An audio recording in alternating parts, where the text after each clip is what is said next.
Believe it or not, I might look young, but I'm actually 30 years old, going on 31 very soon. And all this extra riding that I've been doing, all the extra volume that I've been implementing to prepare for 3 Peaks Challenge has actually left a little bit of a toll on my body. I found that I haven't been as comfortable on the bike as I could be, and I've also found that I've had some residual lower back pain after some super long rides, for example the 300-kilometer ride. So in an effort to combat this, I'm doing 2 things which I never thought I would do, at least my younger self didn't think I'd do. 1, I'm doing a full-on proper bike fit, and 2, I'm going to a physio. This video is going to show you about that bike fit journey, the changes that were made to my bike and how that's made my riding a bit more comfortable. And then I'm going to show you some things that I've been getting up to at the physio, some strength exercises and stretches, as well as some footage of myself suffering immense pain. A little bit more of a vlog style video today. I hope you guys enjoy it and get a little bit of insights into things that you can do on the bike to make your life a little bit better. Let's get into it. Hello and welcome to another video. If you are observant, you might know where I am right now. I'm at the heart of Sydney cycling racing, which is Heffron Park. There's the famous goat track to my right, and it looks like they've just finished up racing for the night. I'm just here to meet up with some friends, grab some things off them, and come along with the ride with me. We're gonna go do a little bit of a training session, and I wanna have a chat to you about something. Oh. Hello. I'm late. Beer? After me, that is going to be alcohol and snacks. You know why? I told him. Alright. Yeah.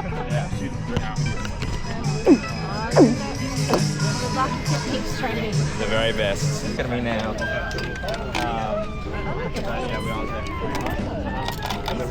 Yeah, it's not ideal. Down and dirty. Down and dirty at Heffron Park.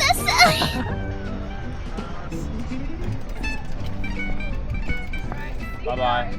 If you're enjoying my videos, I'd really appreciate if you subscribe. I try and put out 1 video a week, and usually it's cycling adventures or little vlogs like this, and I think you guys will really enjoy it. Call me a skeptic, but I've never really understood what goes on at a bike fit. To me, it's been a bit of a dark art, something that I don't understand. So whilst I did know that my position on the bike could be optimized, I wasn't too sure what that process looked like. It took me quite a while to figure out and decide who I'd be going to for a bike fit, since there's so many of them available in Sydney, but I settled for MC Bodyworks in Mossman. It's run by a gentleman named Mick. His Power Madres speak for themselves. I've actually been at one of the races where he won, and he's been in the business for quite a few years. His bike fitting service is actually quite methodical. So the first thing we did was we had a sit down, we had a talk about where I was on my cycling journey, what my goals were, and what I was doing currently with my training. And this next part surprised me because I thought he'd get me straight onto the bike. But first of all, we did some mobility exercises, and he also checked my body for any imbalances. Now the purpose of this was, before I even get on the bike, he wants to know if there's anything that's a little bit out of shape, maybe tightnesses in the muscle, or maybe discrepancy in like leg length, for example. I did some simple exercises just to see where my neutral body position would be, and just from this he could tell where a good position for the cleats would be. Now this is where the magic happens. Mick has this specialized bike fitting software. You put 20 sensors all over your body, and there's cameras around the room that pick you up. As you ride, these cameras pick up the sensors on your body and it tracks all your movements, which input it into a computer software. So now you can definitively tell what impacts there are to your body every time you change little things on the bike. We did some baseline measurements of riding on the bike while we hadn't changed anything on it yet. And just from this, as well as his visual observations, you could see that my hip angle was a little bit too tight and my hands were a bit too forward, giving me a bit of an unstable platform for my riding. Mick has a pretty simple philosophy when it comes to bike fitting. His philosophy is that if you're in the most comfortable and neutral position, that's where you can put out the most amount of power. Obviously, there's other considerations such as aerodynamics, but those things will come in later. Bike fitting is also a little bit of an iterative process, and that's why this software is so valuable. We could tweak a couple of millimeters at a time, see how this impacted my body, and then average out what would fit the best. We tried a couple of different positions on the bike to see how they'd feel, and overall I was really happy with the fit. All up, the whole experience is about 2.5 hours, is incredibly methodical, which I really enjoyed because I wanted to see what his thought process was behind all the changes.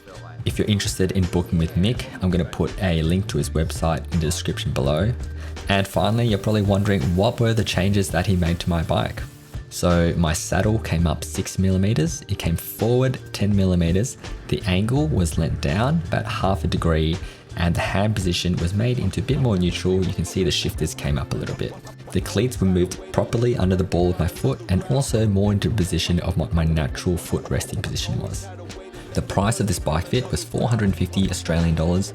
You might balk at that price, and I did too for quite a while, and that's why I was so hesitant to get a bike fit, because it is quite a big investment. But if you think about it from the perspective of all the time you spend on the bike and all the amount of effort that you put into it, being comfortable on the bike, knowing that you can get the most out of yourself on the bike, and also getting that second opinion to make sure that everything is dialed is actually super valuable, and I think worth every dollar. And that brings us back to what the start of the video was, where I was heading to Centennial Park after work to do a tempo session to see how my bike fit felt. Appreciate it, mate. Cool, mate. Thank you. Take care of Nice to meet yourself. Josh, and let me know how it all goes. Yes, we'll do. See you at Peaks or maybe before then. Yeah. See ya. So, after my bike fit, I head to Centennial Park to get a solid session in on the bike. I wanted to ride for at least an hour and a half without stopping pedaling once, just to see how my body would feel with the new fit. I think this is a great way to really get a feel for the bike, because if you're riding and stopping all the time, or maybe getting out of the saddle and trying other positions, you won't actually really know for sure how the bike feels until you do a really long ride. Now, you may mistake this for being a date, a nice sunset ride with Chris Shee, putting in the headphones, putting on the same playlist at the same time, listening to the same tunes. But I'm here to nut out a good workout. So while I'm doing this, why don't I show you what I got to at the physio. There we go. Alright. This is going to sound completely stupid, but something I never really appreciated till now was the value in doing strength exercises and stretching.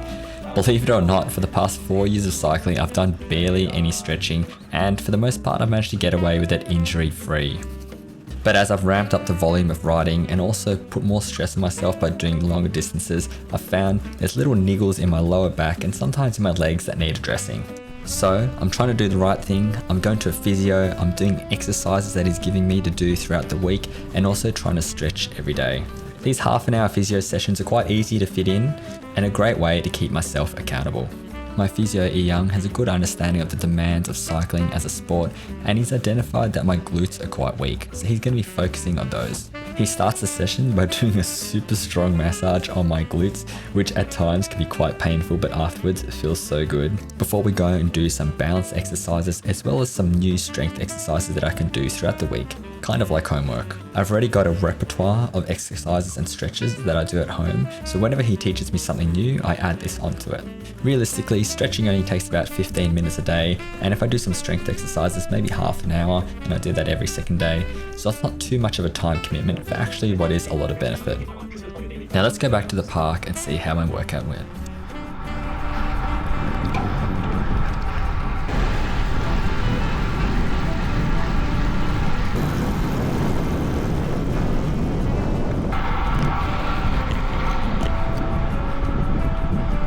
Yes, we are at the infamous greenhouse.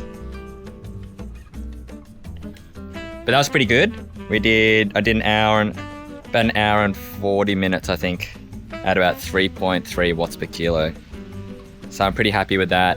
Only thing is, I think because my hand position has changed a little bit, my hands feel a little bit odd, and I had to switch my hands around between like the tops and the hoods and the drops a bit just to get comfy.